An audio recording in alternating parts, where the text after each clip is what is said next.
Ang ating founding chairman at national president na si Tatay 01 Haji Ibni Barakan ay pumupugay at bumabati sa lahat ng officers and members ng Kabalikatnet nationwide sa inyong kagitingan sa pagiging support system ng pamayanan, peace and order sa ating lipunan at pag-provide ng community outreach activities.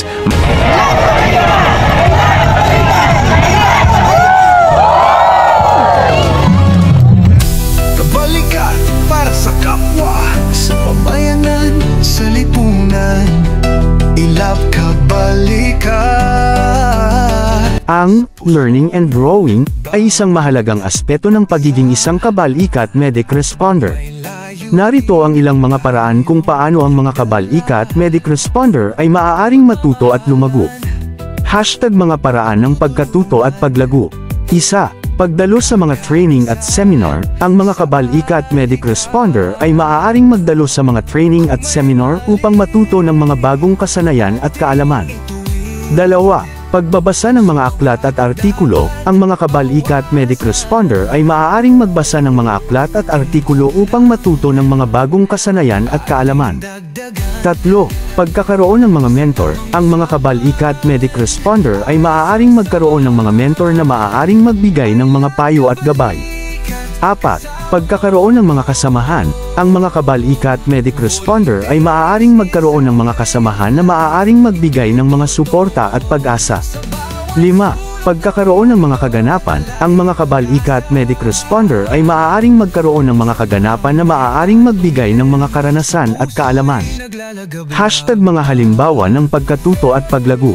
1. Pagkatuto ng mga bagong kasanayan.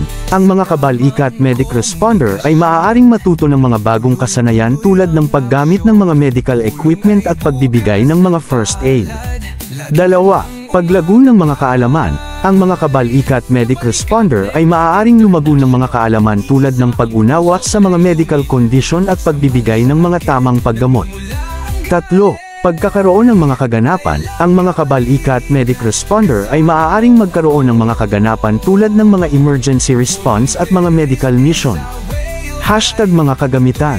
1. Mga aklat at artikulo. Ang mga kabalikat medic responder ay maaaring magbasa ng mga aklat at artikulo upang matuto ng mga bagong kasanayan at kaalaman.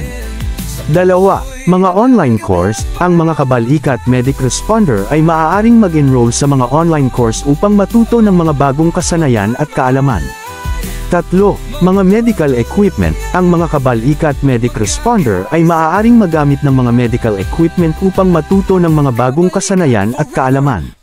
Sa pamamagitan ng pagkatuto at paglago, ang mga kabalikat medic responder ay maaaring magbigay ng mga tamang paggamot at pag-asa sa mga nangangailangan.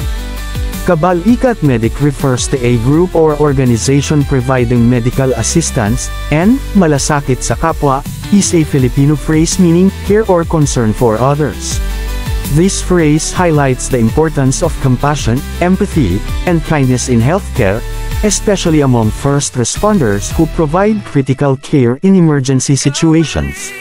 Nag-umpisa sa kakaunting members hanggang sa dumami ang nag-undergo ng basic training with licensure exam, renewal at iba pang enhancing training upang tugunan ang pagiging first responders as medic ng Kabalikatnet mula sa pagiging Kabalikatnet Philippines Malaya Inc. at ito'y naging Kabalikatnet International Association Incorporated. Ang katropang kabalikat medic ay pinamumunuan ni Sir Albert G. Logmio kasama ang ating national coordinator si Ma'am Jobeth Pama at iba pang mga Kabalikatnet members at national officers gaya nila Sir Teddy De Larmente RN National BOD nang samahan na siyang nagsisilbing advisor ng grupo ng medic. Sa halos anuman event at visible ang ating Kabalikatnet medic dahil just in case of any emergency may agad-agad na first responders ang samahan. Sa anumang biyahe kahit aabot pa ng Ilocos Norte may representative ang Kabalikat medic. May mga pagkakataon sa tuwing nasa bandang dagat ang event mas lalong inid natin ang kanilang presensya. Sa medical missions, calamities at community outreach activities andin sila upang mag-assist at tumulong sa gawain. May mga untold stories din ng grupo gaya nun masama ang pakiramdam at kalagayan ng ating Tatay 01 sila ang mga first aiders at pumalalay hanggang makarating sa hospital. Di nila iniwan ang Tatay 01 upang matiyak ang kaligtasan nito. Dito ipinapaabot sa lahat upang mapanatili nating maging solid ang samahan, ipagpatuloy natin ang pagkakaroon ng 3M upang kahit anumang pagsubok di tayo bibigay agad at bagkus mas lalo tayong lumakas upang labanan ang negatibong puwersa na umaatakan sa ating pagkatao, isipan at sa ating kapwa, kayang-kaya basta sama-sama, walang iwanan hanggang sa dulo ng laban. I love Kabalikat, yan ang sigawan. Magandang buhay at mabuhay ang samahan Kabalikatnet, mabuhay ang Kabalikat Medic. Umaga pa'y Kabalikatnet International, iisa ang puso't layunin. Sa malasakit, nagmumula ang galing.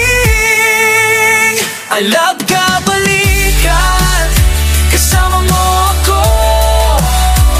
Volunteerism is our way of life. Ito'y totoo. Sa bawat sulok ng mundo, talay pag-asa. Samahang may 3M, sa puso'y naglalakab laban. Magmamahalan, magtutulungan, magkakaisa. Kabalikat forever para sa bayan.